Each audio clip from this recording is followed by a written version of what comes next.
Good morning mga kuyang. Ito po yung nagbabalik niyo yung Kuya Al. Ito na po, napakalaking pasabog o balita na mula sa ICC in The Hague, Netherlands. Ito po ay mukhang aprobado na nga ang interim release ng ating former President Rodrigo Roa Duterte. At ito nga ay nagpamangha po sa kay Kunti, yung isang abogado po ng mga biktima na halos binuhusan daw siya ng tubig nung ito'y nabalitaan niya. Ito na po kaya ang talagang hudyat ng paglaya ng ating former President Rodrigo Roa Duterte. Ito nga, kaliwat kanan na ang balita na itong paglaya po ni President Rodrigo Roa Duterte. At ito'y may bansang kakanlong nito. Napakaswerteng lugar na kakanlong kay President Rodrigo Roa Duterte dahil ito'y sisikat itong bansa nito. At mayroon na silang mukhang naulinigan na ang bansang Malaysia ang kakanlong nito dahil madalas ngayon nasa Malaysia si VP Sara Duterte at kasama nga ngayon si Amy Marcos at Senator Robin Padilla sa Malaysia. Ito na kaya yung paghahanda upang ito'y pagkukup ng former President Rodrigo Roa Duterte at ito nga ang Malaysiang bansa. Yan yung tinatawag po na interim release. Yung kanyang mga abogado dyan po sa International Criminal Court, no? Yes. Nila yan, tignan nyo yung website nila, posted po yan, yung requests na yan. At from The Hague, Netherlands, sa isang hindi tinukoy, hindi pinangalanan yung bansa. Wedge. Yes. Pag titignan mo yung request, redacted, burado. Correct. Burado, no? Bakit kaya? Ayaw nila sabihin. Eventually, I think palalaman din natin yan. Yes. So, formal na nga po nagsumite ng hiling para sa pansamantalang kalayaan ng dating Pangulo Rodrigo Duterte, yung kanyang mga abogado sa International Criminal Court. At posted na yung kopya ng urgent request for interim release na may petsang June 12 sa kanilang website kung interesado po kayo silipin. At base po sa 16 pahinang dokumentong sinumite ng defense team sa pamumuno ni Attorney Nicholas Kaufman, hiniling nila na palayain si Duterte sa isang bansa na hindi po sinapubliko. No? At yung bansa daw yun ay state party din. Member ng ICC. Member pa rin ng Rome Statute. Yes. At nakasaad doon na meron na palang kasunduan, no? Pumasok sa isang advance and principled agreement, no? Yeah. Tatanggapin itong bansa na ito si Duterte sa kanilang teritoryo habang nasa ilalim ng pansamantalang paglulaya. So in accordance, and it will act, itong bansa na to, no, I will quote, will act in accordance to domestic law to implement yung conditions deemed appropriate by the ICC.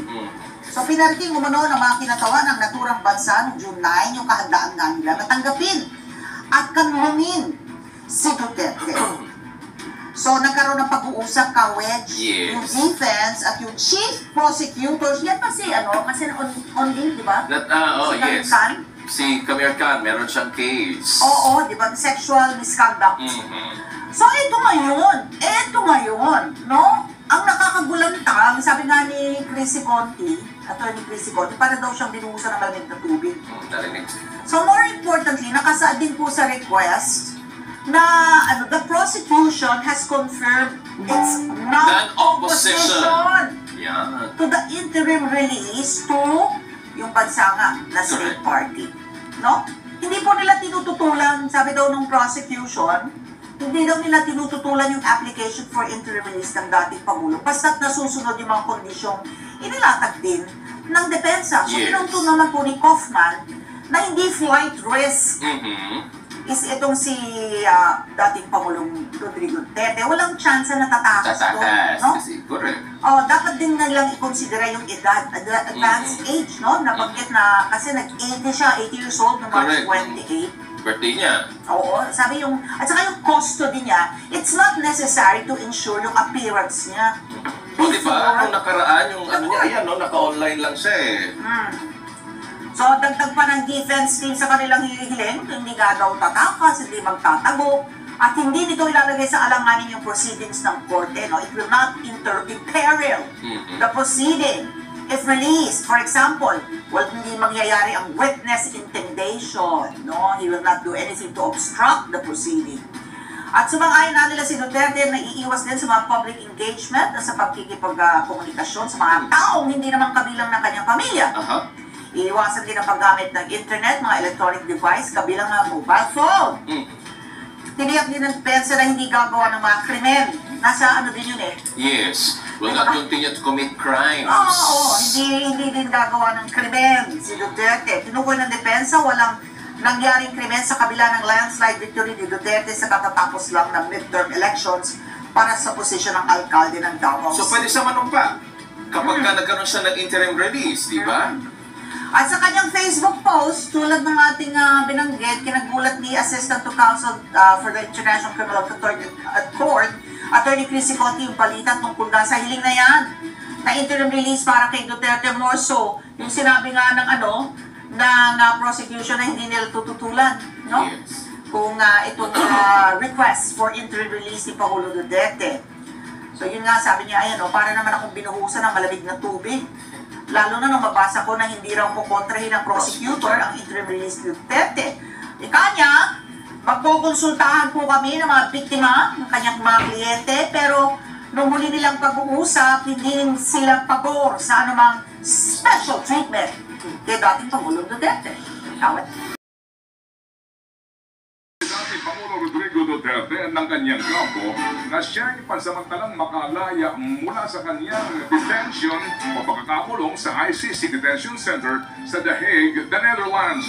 Sa kanila pong petisyon, sinabi po ng abogado ni dating Pangulong Digong na si Attorney Nicholas Kaufman na may ibang bansa na handang tumanggap kay Duterte habang hindi pa po nagkakaroon ng pagdinig sa kanyang kaso. Ayon din po kay Kaufman na hindi daw flight risk si Digong. Hindi nila pinangalanan kung anong bansa ito pero bahagi raw ito ng Rome Statute na itinataguyod po ng ICC. Bago nito ay nauna pong hiniling ng kampo ni Duterte na alisin ang dalawang abogado sa kaso niya pero tinabla ng hukuman. Actually, hindi abogado ito, dalawang hukom. Naharap po si Duterte sa kasong crimes against humanity kaugnay po ng madugong drug war. Nakatanda siyang humarap po sa confirmation of charges sa pre-trial chamber po sa buwan ng Setyembre, diyan po naman sa ICC. Ikinagulat naman ng kampo ng mga biktima ng drug war ang tugon ng ICC prosecutor sa interim release o pansamantalang pagpapalaya na hinihiling ng dating Pangulong Duterte sa ICC. Ayon kay Assistant to Counsel Attorney Cristina Conti, para silang pinuhusan ng malamig na tubig, lalo na nang mabasa nila na hindi raw kukontrahin ng prosecution ang hiling ni Duterte na pansamantalang makalaya. Ikokonsulta raw ni Conti sa mga biktimang development sa kaso. Kasama sa hiling na interim release ni Duterte ang pagkukup sa kanya ng mga hindi pa pinangangalan ng bansa. Wala pang desisyon kung pagbibigyan ba ng ICC ang hiling ng dating Pangulo. Pero sa ngayon, nagtataka na si Conti sa development ng kaso. Lalo sa huling usap daw nila ng prosecution, nangako ito na hindi bibigyan ng anumang special treatment ang dating Pangulo. Mga kuyang, ang tinutukoy ng ICC na bansa na hindi ito binabanggit ay isa na kaya itong sa Asian country. At ito ngayon ay nagpunta ngayon si Sara Duterte at kasama si Amy Marcos at si Senator Robin Padilla.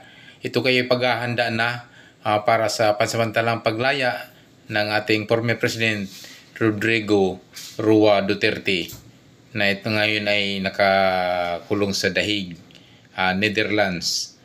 So, posible nga na ang bansang Malaysia ngayon ang kakadlong kay ERRD. Napakaswerteng lugar ito dahil ito'y dudumugin at ito'y tataas po ang kanilang mga lalo na yung tourist nila gawa nung kay former President Rodrigo Roa Duterte. Napakaswerteng bansa nito.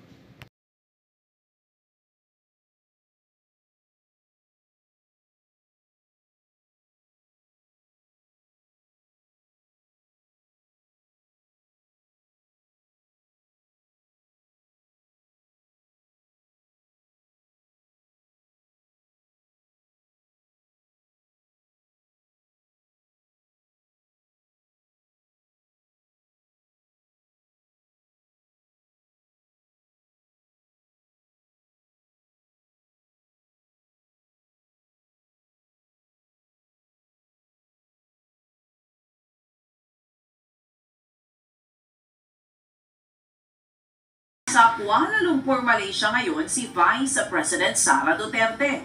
Kasama niya po doon sila Senator Amy Marcos at Senator Robin Padilla na parehong Senator Judge na liliti sa impeachment complaint ng Vice Presidente.